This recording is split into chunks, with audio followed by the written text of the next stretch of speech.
കഥാപാത്രത്തിന്റെ പേരെന്താണ് നീ? പേര് വേലപ്പൻ. നാട്ടുകാർ വേലവൈപ്പൻ എന്നാണ് വിളിക്കാറ്. കൊള്ളാം. കക്ഷിക്ക് എന്താ പരിപാടി?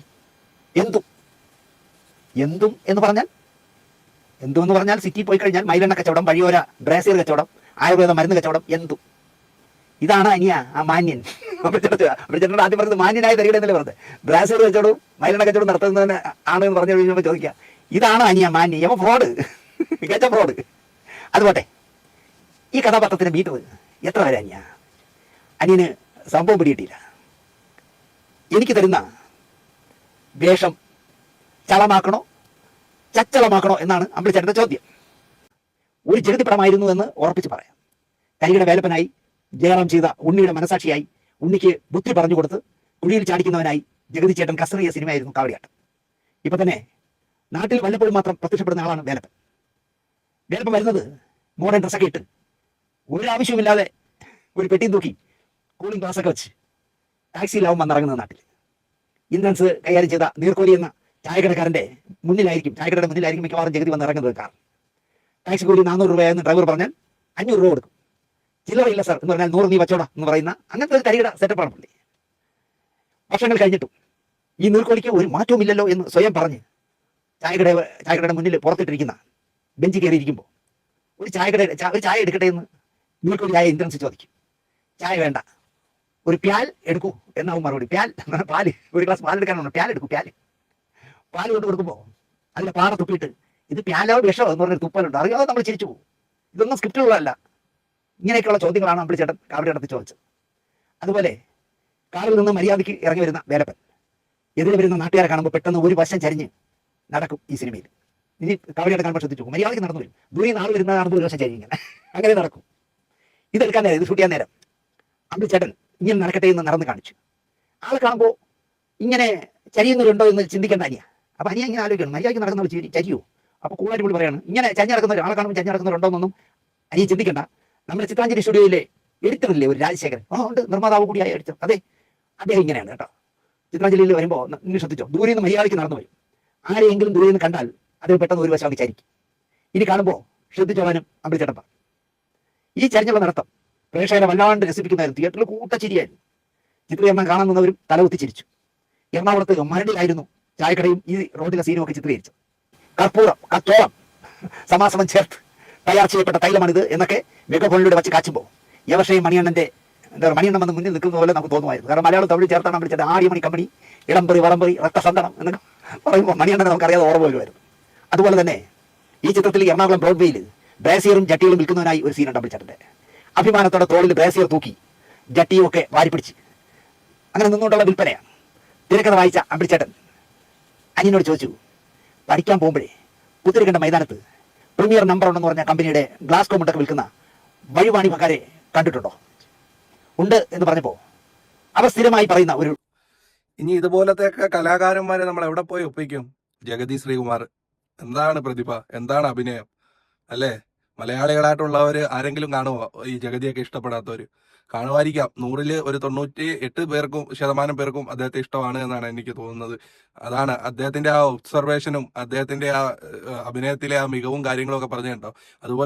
അതുപോലെയൊക്കെ കോമഡി വേഷങ്ങൾ ചെയ്യാൻ ഇനി മലയാള സിനിമയ്ക്ക് ആരുമില്ല. അത് ഇന്നസെന്റ്, ഇപ്പൊ പോയി സലീം കുമാർ, അതുപോലൊക്കെ ഈ കൊച്ചിൻ ഹനീഫ പോലെയൊക്കെ ഉള്ള നടന്മാര് നമുക്ക് ഇനി ഇല്ല എന്നുള്ളതാണ് വാസ്തവവും സത്യവും.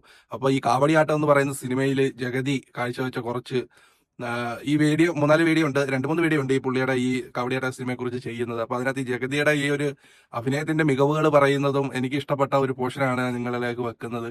അപ്പം പിന്നെ എനിക്ക് വളരെ ഇഷ്ടപ്പെട്ട ഒരു ആക്ടറാണ് ജഗതി എന്ന് പറയുന്നത്. അദ്ദേഹത്തിന് നിർഭാഗ്യവശാൽ ഇന്ന് നമ്മളോടൊപ്പം ഉണ്ടെങ്കിലും അഭിനയ രംഗത്ത് നമുക്ക് രസം നുകരാൻ പറ്റുന്നില്ല. ആരോഗ്യവാനായി തിരിച്ചു വരട്ടെ. ഇനി എത്രത്തോളം അദ്ദേഹത്തിന് അഭിനയിക്കാൻ പറ്റുമെന്നുള്ളത് നമുക്ക് സംശയകരമാണ്. എന്തായിരുന്നാലും എല്ലാം മാറി നല്ലതായി തിരിച്ചു വരട്ടെ നമുക്ക് പ്രത്യാശിക്കാം. അപ്പൊ അതിനു മുമ്പായിട്ട് നമ്മളെ ആദ്യമായിട്ട് കാണുന്നവരാണെങ്കിൽ നമ്മുടെ ചാനൽ ഒന്ന് സപ്പോർട്ട് ചെയ്യുന്ന കാര്യം നിങ്ങൾ എല്ലാവരും ഒന്ന് പരിഗണിക്കണേ. മാക്സിമം ഒന്ന് ഷെയർ ചെയ്യുക, ലൈക്ക് ചെയ്യുക, കമന്റ് ചെയ്യുക. ഫേസ്ബുക്കിലാണെങ്കിൽ പേജ് ഒന്ന് ഫോളോ ചെയ്യുക. അപ്പൊ നമുക്ക് ഇതിന്റെ ബാക്കി പോർഷനൂടെ കണ്ടിട്ട് അവസാനിപ്പിക്കാം. കലാധരൻ സംവിധാനം ചെയ്യുന്ന എല്ലാവരും ചൊല്ലണ് ആലപ്പുഴയിലും തിരുവനന്തപുരത്തും വയനാട്ടിലും എന്നിടങ്ങളിലും അമ്പിളിച്ചേട്ടനെ കാത്തിരിക്കുന്നു ചില സെറ്റുകൾ. ഇതിനിടയ്ക്ക് തന്നെ റിലീസ് ഡേറ്റ് ഫിക്സ് ചെയ്ത ഏതോ പടത്തിന് ചെന്നൈയിൽ ഡബ് ചെയ്യും വേണം. അവിടുന്ന് ഫ്ലൈറ്റ് കയറുന്നതിന് മുമ്പ് ഗിരീഷ് വൈക്കത്തിനെ, നമ്മുടെ കാവടിയാട്ടത്തിന്റെ പ്രൊഡക്ഷൻ കൺട്രോളറെ അമ്പിളിച്ചേട്ടൻ വിളിച്ചിട്ട് ഒരു ഡയറക്ഷൻ കൊടുത്തു. ഞാൻ നെടുമ്പാശ്ശേരിയിൽ ഇറങ്ങുമ്പോൾ എന്നെ കൊണ്ടുപോകാൻ ചുരുങ്ങിയത് 5 കാറുകൾ കിടപ്പുണ്ടാവും. കാരണം അപ്പൊ 5 പേര് വിളിച്ചു അദ്ദേഹത്തിന്, അതാണ് പ്രശ്നം. 5 എക്സിക്യൂട്ടീവുമാരും ഉണ്ടാവും. എന്നെ പിടിച്ചു വലിച്ച അവന്മാര് കാർ കയറ്റാൻ നോക്കുമ്പോഴേക്കും നീ എന്റെ പെട്ടിയെടുത്ത് കാർ വെക്കണം, സൂട്ട്കേസ്. എന്റെ ഡ്രസ്സുകൾ, പേസ്റ്റ്, ബ്രഷ്, മരുന്നുകളെല്ലാം ആ പെട്ടിയിലാണ്. പെട്ടിയില്ലാതെ ഞാൻ എങ്ങനെ വരും നിങ്ങളുടെ കൂടെ എന്ന് അവന്മാരോട് ഞാൻ ചോദിക്കും. അപ്പോ നീ വണ്ടി വിട്ടോളാം, ഞാൻ ആ വണ്ടി കയറി അങ്ങ് വരും. ഇപ്പോഴും ശിവനാട്സ് മോഹനെ ഒക്കെ കാണുമ്പോൾ എയർപോർട്ടിൽ നിന്നും പെട്ടിയെടുത്തോട് ഓടിയ ഗിരീഷ് വൈക്കത്തിനെ ഞാൻ ഓർക്കാറുണ്ട്.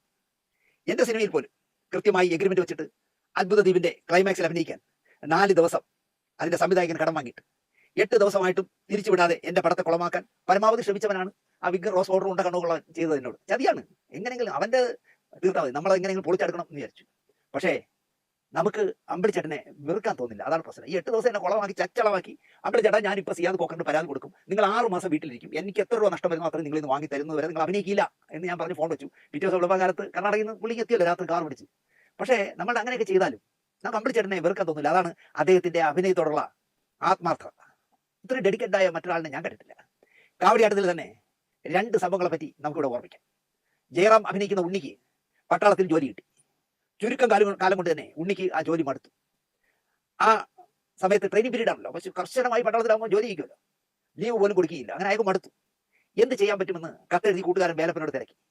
നീ വട്ട അഭിനയിക്ക് അവിടെ കിടന്ന് എന്ന് ഉത്തരം കൊടുത്തു. പട്ടാളത്തിൽ ഭ്രാന്തനായ തിരിച്ചുവിടൂലേ, നീ വട്ട അഭിനയിക്ക് എന്ന് മറുപടി എഴുതി. അങ്ങനെ ജയറാമിനെ അല്ലെങ്കിൽ ഉണ്ണിയെ കൊണ്ടൊന്ന് വീട്ടിൽ തിരിച്ചുണ്ടാക്കിയല്ലോ. വീട്ടിൽ നിന്ന് മാറിയതിന്റെ മാനസിക പ്രശ്നത്തിലാണ് വട്ടായതെന്ന് പട്ടാളം ആശുപത്രിക്കാരെ കുറിച്ചു. ഉണ്ണിയെ അവർ തന്നെ വീട്ടിലെത്തിച്ചു. വീട്ടുകാരെയും നാട്ടുകാരെയും പട്ടാളത്തിനെയും പറ്റിച്ച ഉണ്ണിയെ നാട്ടുകാർ ശരിക്കും വട്ടനായിട്ട് കണ്ടു. നാട്ടുകാരനെ ഉപദ്രവിച്ച ഉണ്ണിയെ കമ്പും കല്ലുമൊക്കെയായി നാട്ടുകാർ പിന്നാലെ തുരത്തി. മുന്നിൽ ഉണ്ണിയും പിന്നാലെ അക്രമാസക്തരായ നാട്ടുകാരും ദൂരേന്ന് വരുന്നത് വേലപ്പൻ കണ്ട് ആസ്വദിച്ച് ഒരു മരത്തിൽ പിടിച്ചുകൊണ്ട് നിന്ന് കാണുകയായിരുന്നു. ഓടി വന്ന ഉണ്ണി ഞാൻ ഓടി വരുന്നത് നോക്കി നിന്ന് ചിരിക്കുന്ന വേലപ്പനെ കണ്ടു. ഒന്ന് ബ്രേക്ക് ഇട്ടിട്ട് കയ്യിലിരുന്ന ഒരു ഉരുളൻ കല്ല് വേലപ്പന്റെ നെഞ്ചിൽ തന്നെ സർവ്വശക്തിയും എടുത്ത് എറിഞ്ഞിട്ട് അടുത്ത് കണ്ട പുഴയിലേക്ക് ചാടി ഉണ്ണി രക്ഷപ്പെടും. ഏറുകൊണ്ട വേലപ്പൻ ബ്ലാങ്കായി മരത്തിൽ നിന്ന് പിടിവിടാതെ ഒരു 2-3 നിമിഷം നിൽക്കും. എന്നിട്ട് വെട്ടിയിട്ടതുപോലെ നിലത്ത് വീഴണം. ഇങ്ങനെ മരത്തിൽ പിടിച്ചോണ്ടെങ്കിൽ നിൽക്കുക, ഇങ്ങനെ അങ്ങ് വീഴണം. റിഹേഴ്സൽ ഇല്ല, റീടേക്ക് ഇല്ല, വൈഡായി ഫ്രെയിം വെച്ചോ, ബാക്കി അണ്ണൻ ഏറ്റു എന്ന് അമ്പിളിച്ചേട്ടൻ പറഞ്ഞു. റിഹേഴ്സലും വേണ്ട, എന്താ പറയുക, റീടേക്കും ഇല്ല, ഇത് ഓക്കെ ഇല്ലെങ്കിൽ റീടേക്കും ഇല്ല, ബാക്കി അണ്ണൻ ഏറ്റു. ക്യാമറ ഫ്രെയിം ഫിക്സ് ചെയ്തു, സ്റ്റാർട്ട് പറഞ്ഞു, ക്യാമറ ഓടി. ജയറാം തുള്ളിക്കളിച്ച് വരും പോലെ ഓടി വന്നു, പിന്നാലെ നാട്ടുകാർ. ഞാൻ അന്നേ പറഞ്ഞതല്ലേടാ ഭ്രാന്ത, നീ കേട്ടില്ല, അനുഭവിച്ചോ എന്നൊക്കെ പറഞ്ഞ് ജയറാം ഓടി വരുന്ന ഫ്രെയിമിൽ ജഗതി ഉല്ലാസവനായി നിന്നു.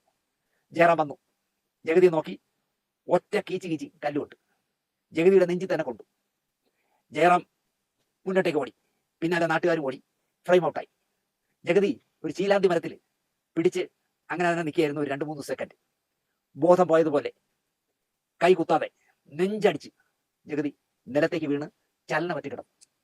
ഫ്രെയിം ഔട്ട് പോയ ജയറാം അടക്കം എന്താ സംഭവിക്കുന്നതെന്ന് നോക്കി നിൽക്കുകയായിരുന്നു. അനിയൻ കട്ട് പറഞ്ഞതും ഒന്നും സംഭവിക്കാത്തതുപോലെ ജഗതി ചേട്ടൻ ചിരിച്ചുകൊണ്ട് നിലത്ത് എണീറ്റു. ഒരു സത്യം ഞാനിവിടെ പറയാം, എനിക്ക് ഒരുപാട് സാമ്പത്തിക ക്രൈസിസ് ഉള്ള ആളാണ്.